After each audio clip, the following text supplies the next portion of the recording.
Кыргыз тили сабагыбызды баштадык балдар. Бардыгыңарга жагымдуу маанай каалайм. Окуу куралдарыбызды даярдап, кыргыз тил китептериңерди даярдадыңарбы балдар? Азаматсыңар.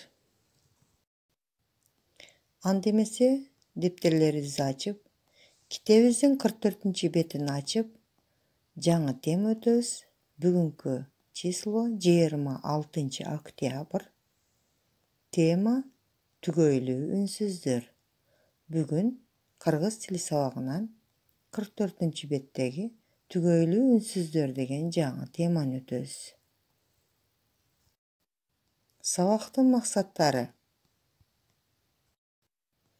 Сабактын максаттары түгөйлүү үнсүздөрдү билишет. Түгөйлүү үнсүздөр катышкан сөздөрдү туура жазууга көнүгүшөт. Туура, таза жазууга үйрөнүшөт. Кыргыз тилинде айтылышы жана угулушу бири-бирине өтө жакын табыштар түгөйлүү үнсүздөр деп аталат.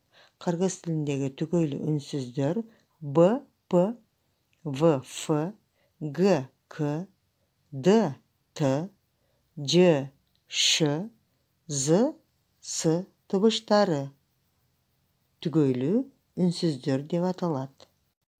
Мына түгөйлүү үнсүздөрдү билип алдык. Биз бул жерден түгөйлүү үнсүздөрдү таап, түгөйлөрүн аныктап, ашыкча үнсүздөрдү алып салабыз.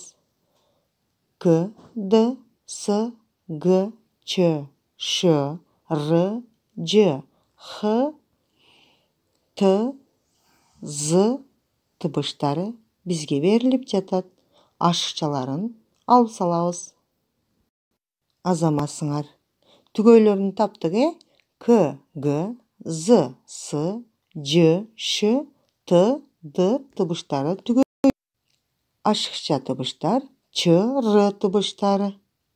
Х табыштары ашыкча табыштар.